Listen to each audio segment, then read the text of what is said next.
नमस्कार दोस्तों। प्रस्तुत है सुभद्रा कुमारी चौहान की लिखी हुई कहानी हींग वाला। लगभग 35 साल का एक खान आंगन में आकर रुक गया। हमेशा की तरह उसकी आवाज़ सुनाई दी, अम्मा, हींग लोगी? पीठ पर बंधे हुए पीपे को खोलकर उसने नीचे रख दिया और मॉल सिर के नीचे बने हुए चबूतरे पर बैठ गया। भीतर बरामदे से 9-10 वर्ष के एक बालक ने बाहर निकलकर उत्तर दिया, अभी कुछ नहीं लेना, जाओ। पर खान भला क्यों जाने लगा। जरा आराम से बैठ गया और अपने सोफे के छोर से हवा करता हुआ बोला, अम्मा, हींग ले लो। अम्मा, हम अपने देश जाता है, बहुत दिनों में लौटेगा। सावित्री रसोई घर से हाथ धोकर बाहर आई और बोली, हींग तो बहुत सी ले रखी है खान। अभी 15 दिन हुए नहीं, तुमसे ही तो ली थी। उसी स्वर में फिर बोला, हेरा हींग है माँ, हमको तुम्हारे हाथ ही बोहनी लगती है। एक ही तो तोला ले लो, पर ले लो जरूर। इतना कहकर फौरन एक डिब्बा सावित्री के सामने सरकाते हुए कहा, तुम और कुछ मत देखो माँ, यह हींग एक नंबर है, हम तुम्हें धोखा नहीं देगा।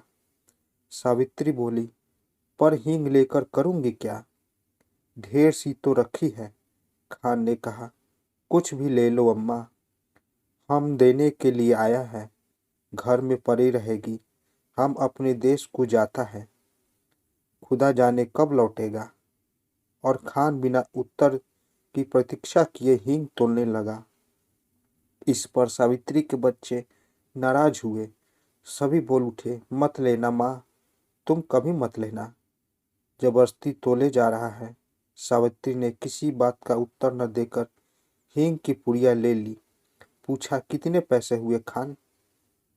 35 पैसे अम्मा, खान ने उत्तर दिया। सावित्री ने 7 पैसे के तोले के भाव से 5 तोले का दाम 35 पैसे लाकर खान को दे दिए।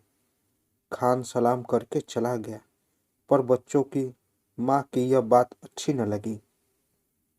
बड़े लड़के ने कहा, माँ, तुमने खान को वैसे ही 35 पैसे दे दिए, हींग की कुछ जरूरत नहीं थी। छोटा माँ से चिढ़कर बोला, दो माँ, 35 पैसे हमको भी दो, हम बिना लिए न रहेंगे। लड़की, जिसकी उम्र 8 साल की थी, बड़े गंभीर स्वर में बोली, तुम माँ से पैसा न मांगो, वह तुम्हें न देगी, उनका बेटा वही खान है। सावित्री को बच्चों की बातों पर हंसी आ रही थी। उसने अपनी हंसी दबाकर बनावटी क्रोध से कहा, चलो चलो, बड़ी बड़ी बातें बनाने लग गए हो, खाना तैयार है, आके खा लो। छोटा बेटा, पहले पैसे दो, तुमने खान को दिए हैं।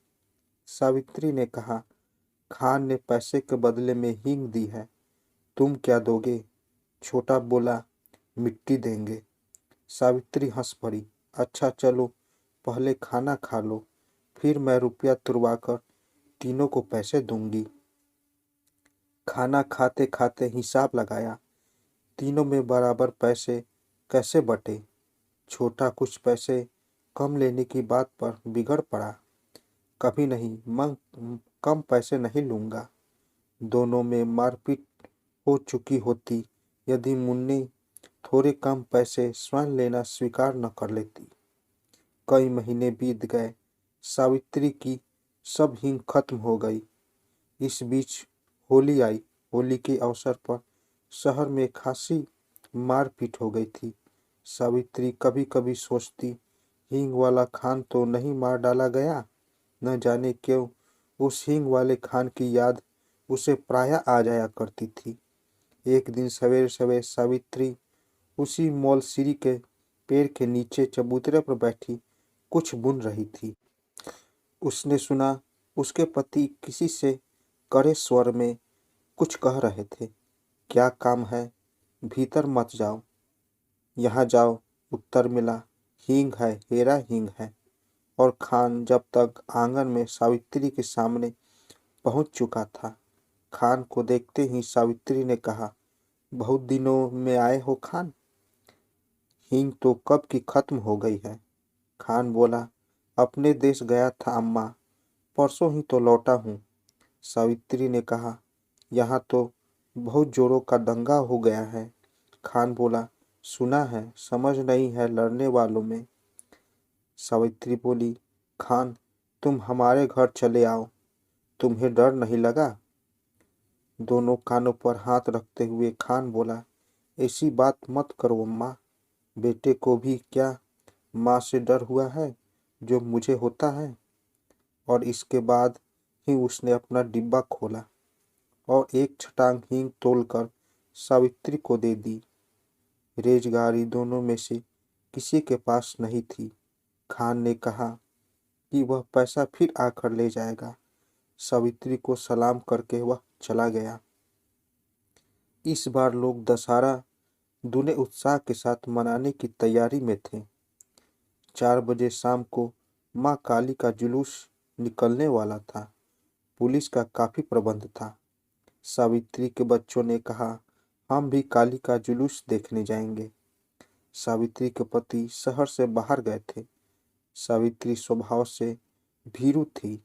उसने बच्चों को पैसे का, खिलौने का, सिनेमा का न जाने कितने प्रलोभन दिए, पर बच्चे न माने सो न माने। नौकर रामू भी जुलूस देखने को बहुत उत्सुक हो रहा था।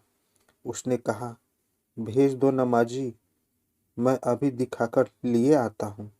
लाचार होकर सावित्री को जुलूस देखने के लिए बच्चों को बाहर भेजना पड़ा। उसने बार बार रामू को ताकीद की कि दिन रहते ही बच्चों को लेकर घर लौट आए। बच्चों को भेजने के साथ ही सावित्री लौटने की प्रतीक्षा करने लगी। देखते ही देखते दिन ढल चला, अंधेरा भी बढ़ने लगा, पर बच्चे न लौटे। अब सावित्री को न भीतर चैन था न बाहर। इतने में उसे कुछ आदमी सड़क पर भागते हुए जान पड़े। वह दौड़कर बाहर आई, पूछा, ऐसे क्यों भागे जा रहे हो?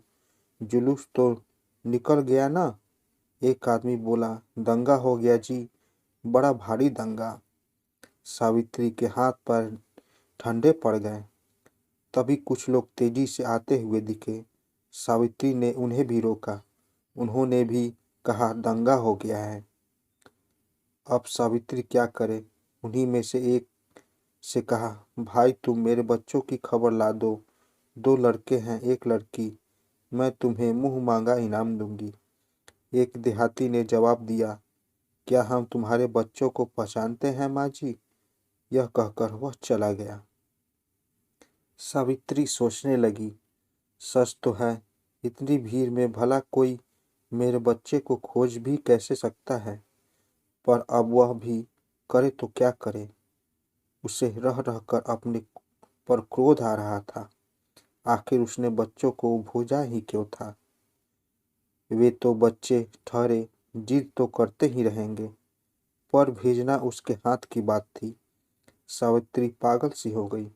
बच्चों की मंगल कामना के लिए उसने सभी देवी देवताओं को मना डाला। शोरगुल बढ़कर शांत हो गया। रात के साथ साथ नीरवता बढ़ती चली, पर उसके बच्चे लौट कर न आए। सावित्री हताश हो गई और फूट फूट कर रोने लगी। उसी समय उसे वही चिरपरिचित स्वर सुनाई दिया, अम्मा। सावित्री दौड़कर बाहर आई। उसने देखा उसके तीनों बच्चे खान के साथ सकुशल लौट आए हैं। खान ने सावित्री को देखते ही कहा, वक्त अच्छा नहीं है अम्मा, बच्चों को ऐसी भीड़ भाड़ में बाहर न भेजा करो। बच्चे दौड़कर माँ से लिपट गए। तो दोस्तों, कैसी लगी कहानी? अगर कहानी अच्छी लगी हो तो एक कमेंट जरूर करें और साथ साथ मेरे चैनल को भी सब्सक्राइब करें। तो दोस्तों, मिलते हैं एक नई कहानी के साथ एक नए वीडियो में। तब तक के लिए नमस्कार।